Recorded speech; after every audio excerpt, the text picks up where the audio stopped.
영혼을 위한 축적이라는 제목으로 주님 말씀 함께 나누기 원하는데요. 여러분, 누군가 여러분에게 한 달에 하루 여러분에게 가장 기쁨을 주는 날이 언제냐고 물어본다면 여러분은 어떤 날을 고르시겠습니까? 저는 이 질문을 떠올렸을 때 저에게 문득 떠오르는 하루가 있었는데요. 그 하루가 언제냐면 바로 저의 월급날이 떠올랐습니다. 아마 직장을 다니거나 알바를 해본 분들은 저의 마음을 완전히 공감할 수 있을 것 같은데요. 저희 직업이 사역자다 보니까 제 월급이 어마어마하게 많거나 전혀 그러진 않습니다. 그럼에도 이 월급이 들어올 때면 왠지 한 달 동안 열심히 살았던 저의 그 고생과 수고가 보상받은 것 같은 느낌이 들기 때문에 제 마음에 소소한 기쁨이 있었고, 그리고 여러분, 돈이 인생의 전부도 아니고 행복의 전부도 아니긴 하지만 돈은 우리 인생에 진짜 필요하기 때문에 이렇게 월급이 들어오는 한 달의 하루에는 뭔가 제 마음에 풍성함이 생기고 제 마음에 여유가 생기고 제 마음에 기쁨이 생기는 것을 경험했습니다. 그리고 제가 지금 보기에 기분이 좋아 보이죠? 왜냐하면 내일이 드디어 저의 월급날입니다. 그래서 제가 마음이 많이 기쁜데요. 여러분, 이 시간에 우리가 한번 재미있는 상상을 같이 한번 해보기 원하는데요.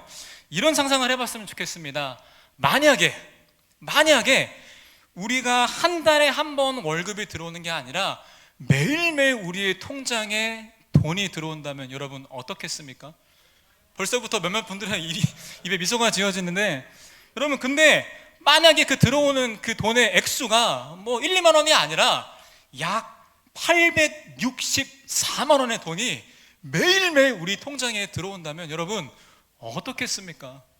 정말 우리 마음이 풍성해지고 절로 은혜가 되겠죠?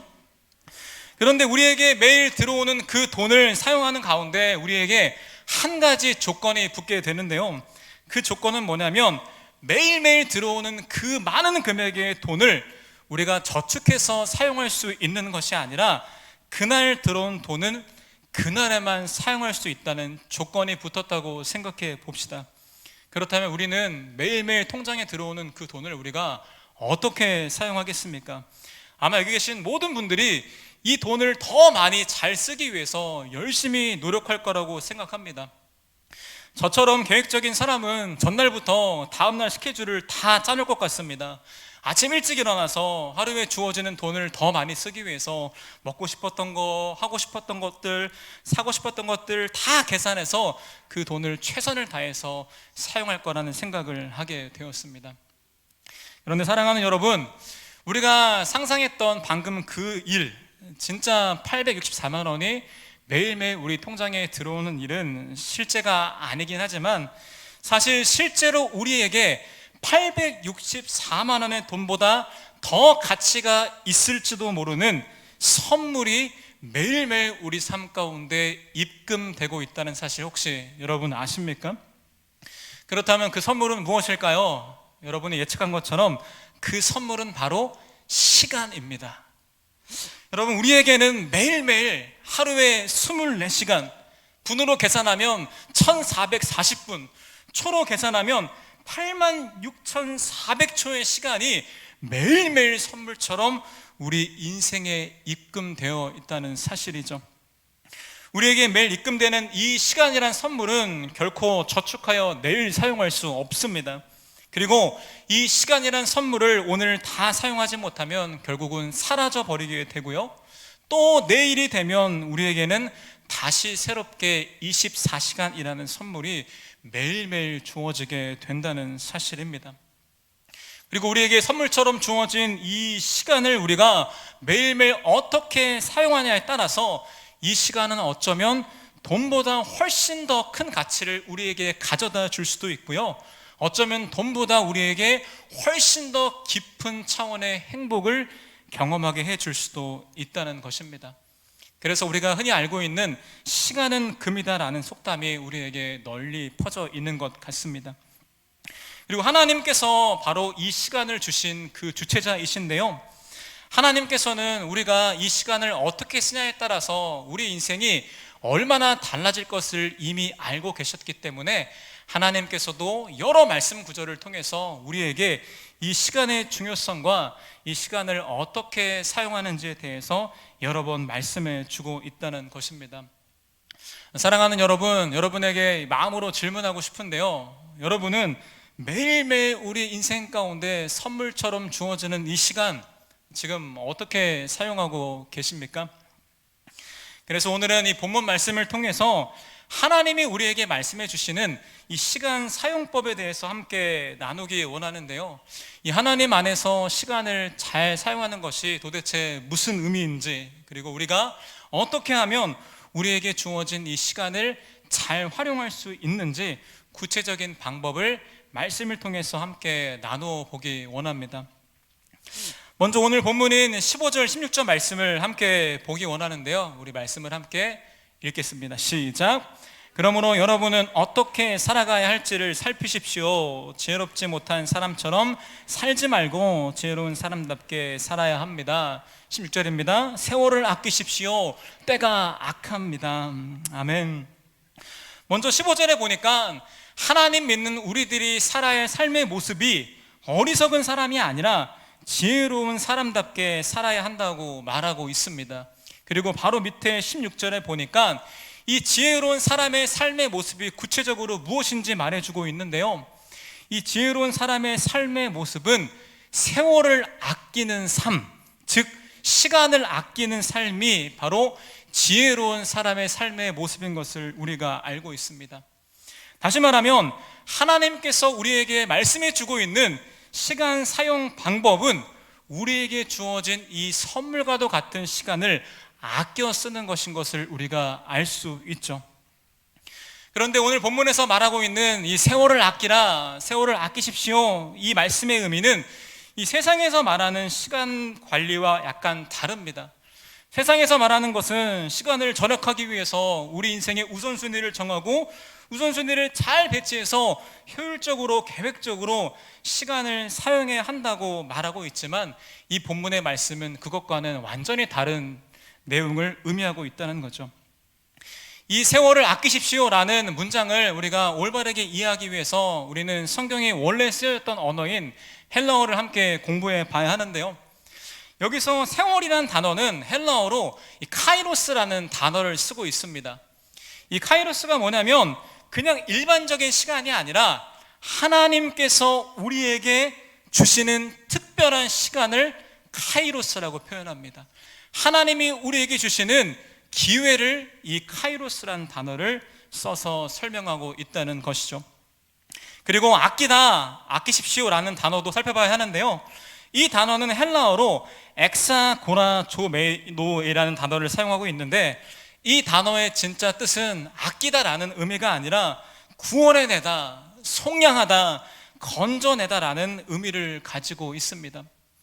실제로 이 단어가 사용되었던 다른 말씀을 보면 예수님의 십자가를 통해서 우리가 구원받았음을 이야기할 때 이 단어가 사용된다는 사실입니다. 그래서 이 세월을 아끼라라는 이 말씀 구절을 우리가 원래 언어로 해석해 보면 이렇게 표현할 수 있는데요, 한번 저를 따라해 보겠습니다. 시간을 구원하라. 다시 한번 따라하겠습니다. 시간을 구원하라. 네, 재미있는 표현인 것 같은데, 그렇다면 이 시간을 구원하라 라는 단어의 진짜 의미가 무엇일까요? 여러분, 원래 이 악한 세상에 살아가는 우리의 모든 시간은 썩어 없어지고 낭비될 시간이 될 수밖에 없습니다. 왜냐하면 우리 모두의 인생 가운데는 반드시 죽음이 찾아올 수밖에 없기 때문입니다. 그래서 어떤 사람이 자신의 시간을 잘 사용해서 열심히 노력해서 부와 성공과 명예를 다 얻었다 하더라도 갑자기 찾아올지 모르는 죽음 앞에서 그 모든 것들이 결국 다 무용지물이 될 수밖에 없다는 거죠. 이처럼 우리가 이 땅에서 사용하는 모든 시간이 아무리 열심히 살아도 결국은 다 버려지고 썩어 없어질 시간이라 생각한다면 우리 마음 가운데 얼마나 인생과 시간에 대해서 허무함이 생기겠습니까? 그래서 사람들의 인생을 보니까 성공한 사람들의 인생 속에서도 성공하지 못한 사람들의 인생 속에서도 공통적으로 발견할 수 있는 마음이 있는데요, 그 안에는 지울 수 없는 허무함과 공허함이 누구에게나 자리 잡고 있다는 것입니다. 그런데 이렇게 허무한 우리의 인생 가운데 기쁨의 한 가지 소식이 들려오게 되었는데요, 그 소식이 무엇이냐면 죽음 앞에서 허무할 수밖에 없는 우리의 인생을 구원하기 위해서 시간 밖에 존재하셨던 예수님께서 인간의 몸을 입고 시간 안으로 들어오셨다는 소식입니다. 그리고 예수님께서는 우리의 모든 죄와 저주와 죽음을 대신 다 짊어지시고 십자가에서 죽으심으로, 그리고 부활하심을 통해서 우리의 존재를 죽음에서 구원했을 뿐만 아니라 우리의 썩어 없어질 수밖에 없는 이 세상의 시간을 영원한 하나님 나라를 위한 시간으로 사용할 수 있도록 우리의 인생을 변화시켜 주셨다는 것입니다.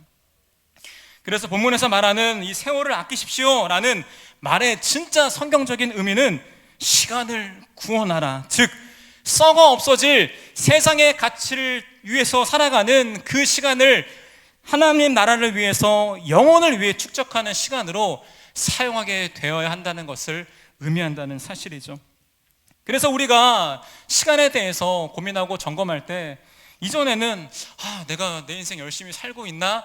라고 시간에 대해 점검했다면, 이제는 우리가 먼저 고민할 것이 있는데요, 그것은 뭐냐면 과연 지금 내가 이 썩어 없어질 세상의 가치를 위해서 나의 시간을 사용하고 있는가? 아니면 썩어 없어지지 않고 계속해서 쌓이는 영원한 하나님 나라의 가치를 위해서 나의 시간을 쓰고 있는지 우리가 점검해 봐야 한다는 사실입니다. 그리고 시간을 구원하라 라는 이 말씀의 의미를 우리가 온전히 이해할 수 있게 된다면 우리 인생의 시간에 대한 개념이 완전히 바뀌는 기적을 경험하게 될 것입니다. 예를 들어 보겠습니다. 다들 열심히 매일매일 기도하고 계시죠? 우리가 하나님 앞에서 기도드리는 그 수많은 시간들, 사실 세상 사람들이 보기에는 그 시간은 완전히 낭비된 시간입니다. 그들이 보기에는 허공에 대고 중얼중얼 거리는 그 시간이 얼마나 무의미하고 얼마나 웃기게 보이겠습니까?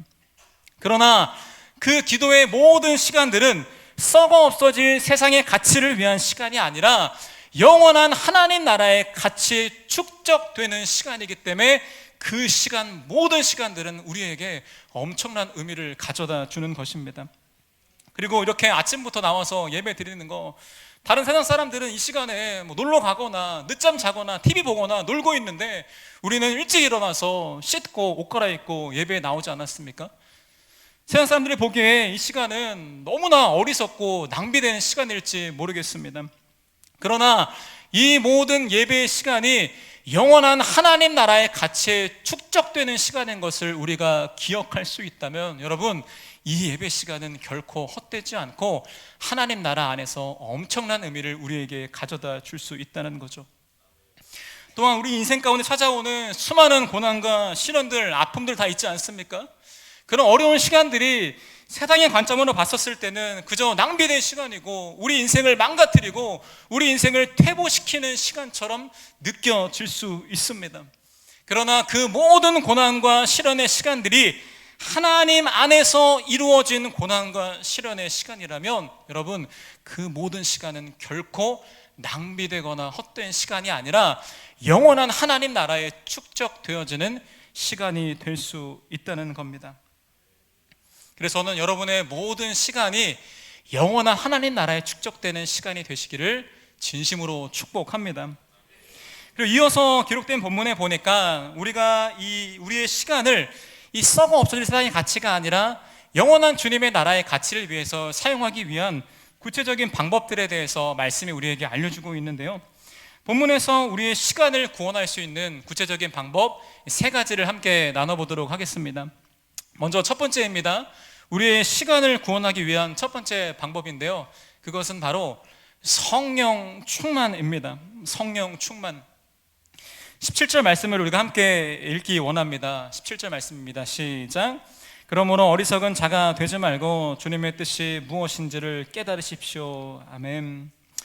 우리가 우리의 시간을 영혼을 위해 축적하는 삶을 살기 위해서 우리에게 말씀은 어리석은 자가 되지 말고 이 주님의 뜻이 무엇인지 깨달으라고 말하고 있습니다.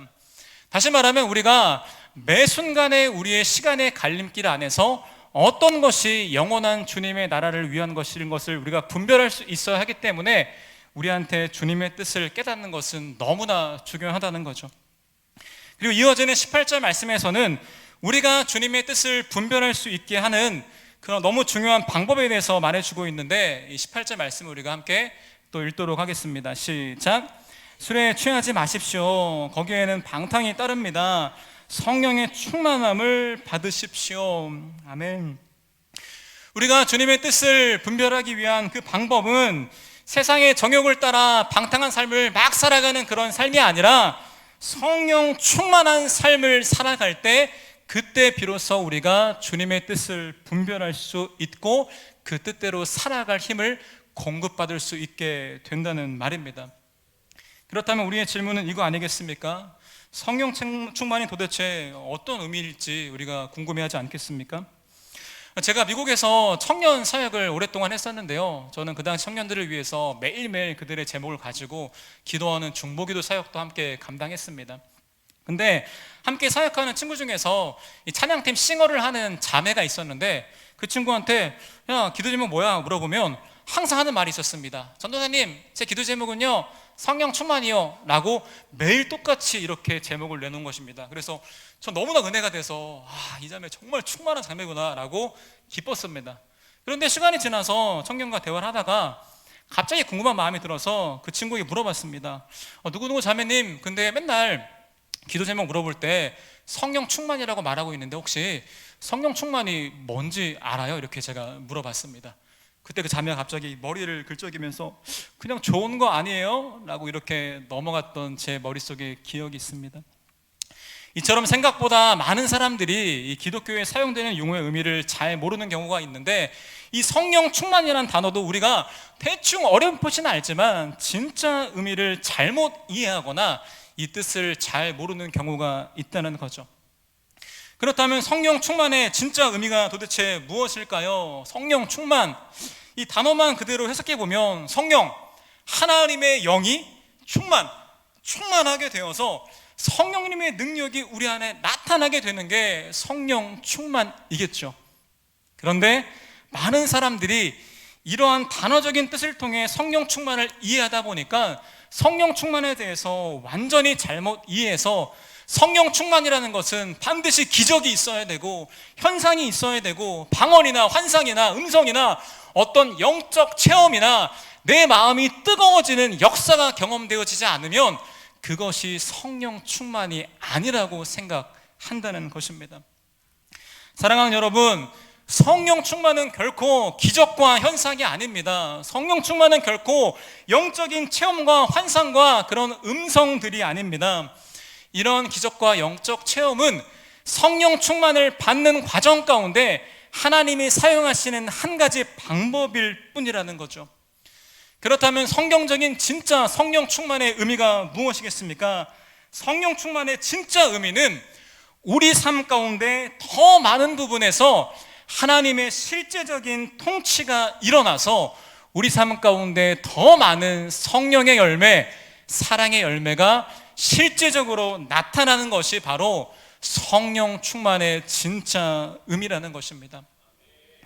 미국에서 존경받았던 신학자 달라스 윌라드라는 분이 성령 충만에 대해서 이렇게 정의한 글을 제가 책에서 읽었는데요, 제가 읽어드리도록 하겠습니다.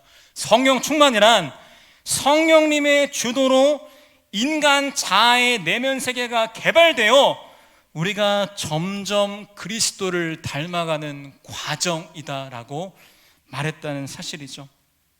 즉 우리의 삶이 성령님의 통치를 받아서 내가 하는 말과 행동 속에서 예수님의 향기가 나타나는 삶, 또한 예수님이 주신 영혼 구원하여 제자 만드는 사명을 기쁨으로 감당하는 그 삶의 모습이 바로 성령 충만의 열매라는 것입니다.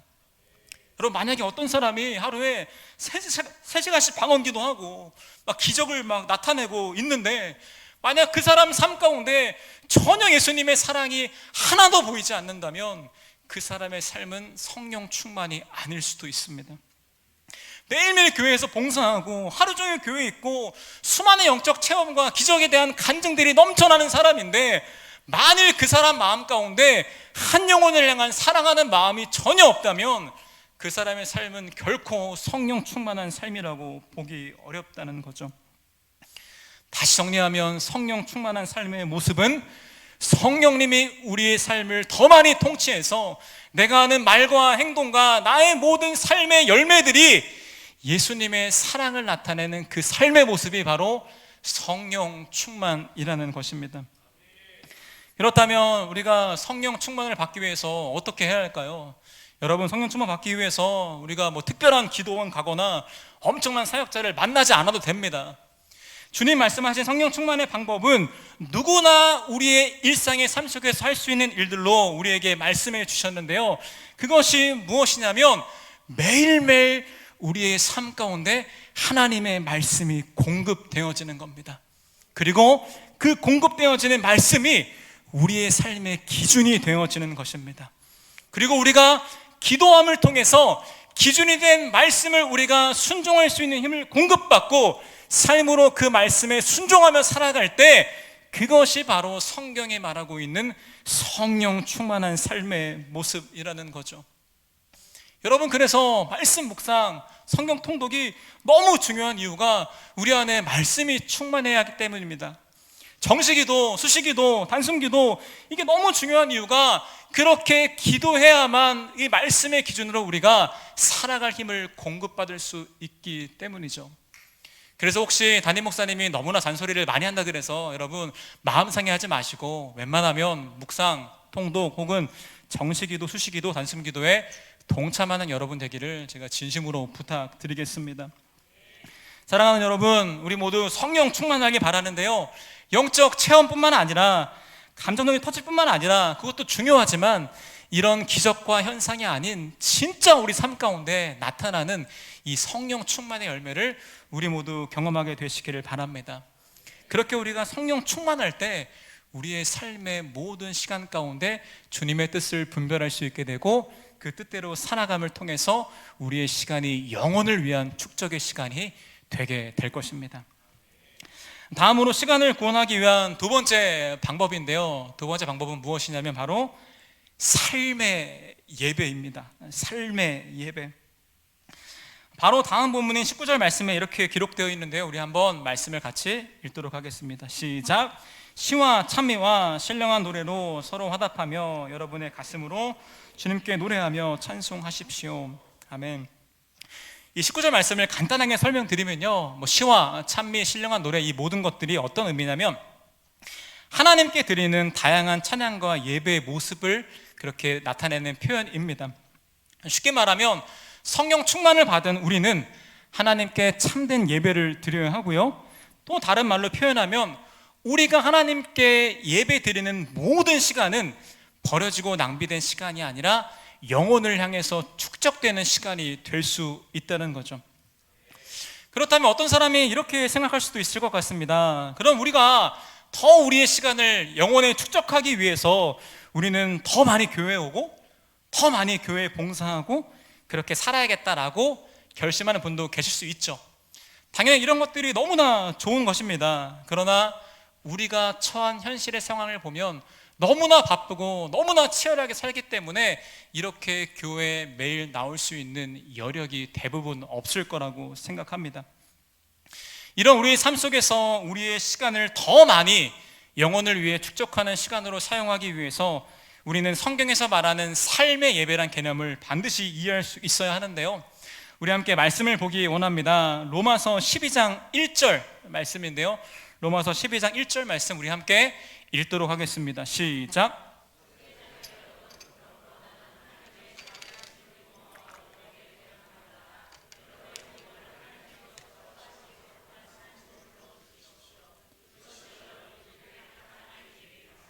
아멘. 이 말씀에 보니까 하나님이 기뻐하시는 예배, 하나님이 받으시는 합당한 예배는 우리의 마음만 드리는 게 아니라 우리의 몸, 우리의 삶을 하나님께 드리는 것이 바로 합당한 예배라고 이야기하고 있다는 거죠. 여러분, 예배라는 이 단어는 영어로 worship이라는 단어를 사용하고 있는데 이 단어의 뜻을 보면 참 재밌습니다. worship의 뜻이 뭐냐면 worth, 가치를 드리다라는 의미를 가지고 있는 거죠. 그래서 삶의 예배의 정의가 뭐냐면 우리가 교회에서 나와서 드리는 예배뿐만 아니라 우리 삶의 일상의 순간에서 우리가 어떤 일을 하던 간에 우리의 삶의 목적과 방향이 하나님을 향해 있다면, 우리가 어떤 일을 하고 있던 간에 우리의 삶의 모든 가치를 하나님을 위한 것으로 드릴 수 있다면, 더 나아가서 우리의 삶의 모든 순간에 하나님과 동행할 수 있다면 우리의 인생의 모든 시간이 하나님께 드려지는 삶의 예배가 될 수 있다는 말씀입니다. 로렌스 형제가 썼던 하나님의 임재 연습이라는 이 책이 있는데요, 그 책에서는 이 삶의 예배가 어떤 모습인지 구체적으로 설명해 주고 있습니다. 이 로렌스 형제는 어렸을 때부터 소원이 있었는데 이 수도원에 들어가서 수도사가 되는 게 이 사람의 꿈이었습니다. 이 사람의 여러 가지 연약함 때문에 못 들어가다가 마침내 48살이 됐을 때 이 로렌스 형제가 드디어 수도원에 들어가게 되는 거죠. 이 사람이 수도원에 가고 싶었던 이유가 뭐냐면 한 번뿐인 자신의 인생을 하나님을 위한 고상하고 엄청난 일을 하기 위해서 그렇게 결단하고 들어갔던 겁니다. 그런데 수도원에 들어가면 자기가 엄청난 일을 할 줄 알았는데 이 형제에게 주어진 대부분의 일이 이런 거였습니다. 빨래, 설거지, 청소, 요리 등 이 집안일 때문에 고된 하루를 보내야만 하는 일과가 바로 이 수도원의 일상이었던 거죠. 그래서 로렌스 형제가 너무 실망해서 하나님께 불평과 불만을 쏟으면서 막 토로하는 시간을 보내기도 했습니다. 그런데 하나님께서 이 형제에게 은혜를 주셔서 이 형제에게 삶의 예배에 대해서 깨닫게 해 주셨는데, 이 형제가 깨달은 게 뭐냐면 어떤 일을 하던 간에 그것이 하나님을 위한 일이라면, 어떤 일을 하던 간에 하나님의 임재 안에서 그 일을 할 수 있다면 그 모든 것이 하나님을 위한 삶의 예배가 될 수 있다는 이 진리를 깨닫게 된 거죠. 그래서 이후에 로렌스 형제는 하찮아 보이는 일상 가운데서도 분명한 하나님의 임재를 느낄 수 있었습니다. 이 형제가 설거지할 때도 하나님의 임재 안에 설거지를 하게 되고요, 청소할 때도 빨래할 때도 모든 순간에도 하나님의 함께 하심을 경험하고 느끼면서 그 모든 시간을 영혼을 위한 이 삶의 예배로 하나님께 드리는 기적을 경험하게 되었다는 거죠. 사랑하는 여러분, 우리의 삶의 모든 순간이 하나님을 위한 삶의 예배가 되었으면 좋겠습니다. 우리가 공부하는 그 모든 시간이 하나님을 위한 것이 될 때, 우리가 열심히 일하는 직장 생활의 모든 시간이 하나님을 위한 것이 될 때, 우리가 살아가는 일상의 모든 순간들, 숨 쉬는 순간, 걸어가는 순간, 사람 만나는 순간, 그 모든 순간 하나하나가 우리에게 생명을 주신 하나님을 위한 시간으로 드려지게 될 때 우리의 모든 삶은 삶의 예배가 되는 것입니다. 그리고 그 모든 삶의 예배는 썩어 없어질 세상의 가치를 위한 시간이 아니라 영원히 쌓이고 쌓이며 사라지지 않는 영원한 하나님 나라의 가치로 쌓이는 시간이 된다는 것입니다. 다음으로 마지막 세 번째, 시간을 구하기 위한 세 번째 방법인데요, 세 번째 방법은 바로 감사입니다. 감사. 오늘 본문 20절 말씀인데 말씀을 함께 읽도록 하겠습니다. 시작. 모든 일에 언제나 우리 주 예수 그리스도의 이름으로 하나님 아버지께 감사를 드리십시오. 아멘. 우리는 이미 여러 성경 말씀을 통해서, 또 여러 책을 통해서, 또 여러 말씀을 통해서 이 감사가 얼마나 중요한지 다들 이미 알고 있을 거라고 생각합니다. 간단하게 요약해보면 감사는 하나님 명령이기 때문에 우리가 해야 되고요, 예수님도 이 감사를 통해서 기적을 일으켰기 때문에 우리가 감사를 고백하는 삶을 살아갈 때 우리 삶 가운데 놀라운 축복과 기적이 있다는 거 여러분 다들 알고 있을 거라고 생각합니다. 그런데 제가 경험한 문제는 뭐였냐면, 저는 마음이 조금 연약해서 제 인생에 힘든 일이 있으면 감사를 하기 싫더라고요. 너무 힘들어 죽겠는데 어떻게 감사를 할 수 있겠습니까? 라는 생각이 들면서 그런 가운데도 억지로 감사라는 말씀과 목사님의 권면들이 저에게 너무나 폭력적이고 부담스럽게 느껴지는 순간이 있었습니다. 너무 힘든데, 감사할 게 없는데 억지로 감사하는 척 연기해야 될까? 아니면 그냥 세뇌하듯이 나는 감사 이렇게 살아야 될까? 이런 고민을 제가 엄청나게 했다는 거죠.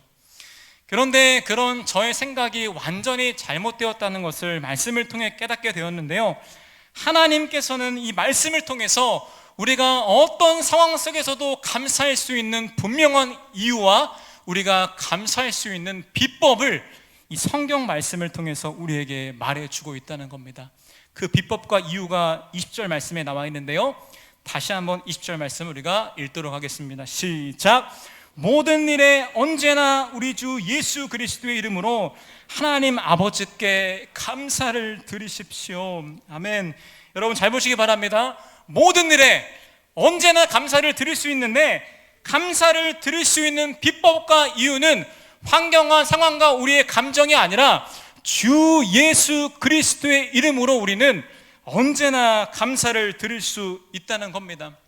다시 말하면 우리 삶 가운데 어떠한 위기와 고난과 어려움이 찾아올 때에도 우리를 구원하신 예수님의 사랑을 우리가 기억할 수 있다면, 그것을 믿을 수 있다면 우리는 환경과 상황이 아니라 예수님의 십자가로 인해 이 감사를 올려드릴 수 있게 된다는 것입니다. 이 마틴 루터라는 사람이 있는데, 이 사람은 이 종교 개혁을 일으켰던 엄청난 사람입니다. 지금의 천주교에서 이 개신교를 분립시킨 그런 사람이죠. 이 사람이 종교 개혁이라는 어마어마한 사명을 감당하다 보니까 완전히 번아웃이 오게 된 겁니다. 그래서 이 사람 생각하기에 이제는 이 개혁 안 되겠다, 포기하겠다라고 생각하면서 감사한 마음도 없이 완전히 포기하고 낙심하고 절망 가운데 있게 되었습니다. 근데 그때 이 마틴 루터의 아내가 갑자기, 위로는 하지 못할 망정 갑자기 장례식 때 입은 상복을 입고 와서 루터의 옆방에서 그 아내가 심하게 통곡하며 눈물을 흘리는 겁니다. 그래서 루터가 너무 깜짝 놀라서 아내에게 가서 여보, 왜 상복을 입고 지금 울고 있습니까? 라고 질문했는데요, 그때 아내가 이렇게 대답했습니다. 당신이 믿는 하나님이 죽었기 때문에 제가 상복을 입고 이렇게 울고 있습니다. 그때 루터가 말했습니다. 에이, 어떻게 하나님이 죽을 수 있습니까? 하나님은 살아 계십니다 라고 대답했던 거죠. 그때 이어서 루터의 아내가 이렇게 대답했다고 합니다. 당신이 믿는 하나님이 죽지 않았다면 당신은 왜 그렇게도 불안해하고 낙심하고 절망하고 있습니까? 사랑하는 여러분, 우리의 삶에 어떤 일이 일어나더라도 하나님께서 살아계시다면 우리는 어떤 상황 속에서도 소망을 가질 수 있고요, 그 소망으로 인해서 우리는 감사를 고백할 수 있다는 것입니다. 아무리 고난 때문에 힘들어서 내가 인생에 혼자 있는 것처럼 느껴지는 순간이 찾아올 때에도 우리를 구원하시고 우리를 죽기보다 사랑하신 예수님의 십자가의 사랑이 우리 마음에 새겨져 있다면 우리는 그때에도 감사할 수 있다는 것입니다. 내 인생의 앞길이 보이지 않아서 너무나 답답한 그 순간에도 우리의 삶의 모든 순간을 통하여 합력하여 선을 이루시는 성령님을 우리가 의지할 수 있다면 우리는 그 상황 속에서 감사를 고백할 수 있다는 거죠. 여러분, 우리의 감사가 환경과 상황과 어떤 이벤트로 인한 것이 아니라 살아계신 하나님으로 인한 감사로 고백되어질 때 우리는 모든 상황 속에서 감사할 수 있게 됩니다. 그래서 여러분, 이 삶의 힘든 순간이 찾아오면 억지로 감사한 척 하지 마시고 그 힘든 거 주님께 다 고백하고, 다 고백한 다음에 그 이후에 우리의 고백에 감사의 포장지로 덮게 된다면 우리의 모든 고백은 하나님께 드려지는 삶의 예배, 하나님께 드려지는 영혼을 위한 시간이 될 수 있다는 거죠. 제가 여러분이 삶에 실제적으로 적용할 수 있도록 이 모든 고백을 감사의 포장지로 덮을 수 있는 4가지 감사의 포장지를 여러분께 준비했는데요, 한번 화면 띄워주시고 함께 읽도록 하겠습니다. 넘겨주세요. 함께 읽겠습니다. 시작. 그러니까 감사, 그럼에도 감사, 그럴수록 감사, 그것까지 감사. 이것은 바로 우리에게 주신 하나님의 4가지 감사의 포장지인데요, 이것을 한번 적어보시고 여러분 삶 가운데 적용해 보기 원합니다. 한번 제가 예를 들어보겠습니다. 여러분 인생 가운데 기도하다가 응답되는 좋은 일이 일어났습니다. 그때는 이렇게 고백하는 겁니다. 하나님, 드디어 기도가 응답되었습니다. 주님, 너무나 감사합니다. 그러니까 주님 감사합니다 라고 고백하는 거죠.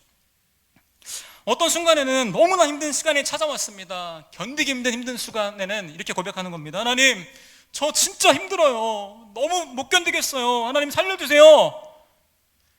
하지만 그럼에도 감사합니다. 하나님, 그럴수록 감사합니다라고 감사의 포장지를 덮는 거죠.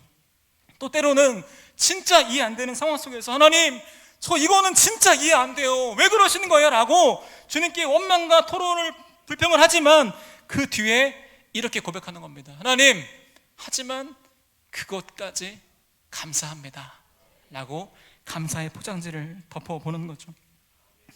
사랑하는 여러분, 우리의 삶 가운데 안타깝지만 하나님을 이해하기 힘든 순간이 올 수도 있고 우리 인생 가운데 견디기 힘든 고난의 시간이 올 수도 있습니다.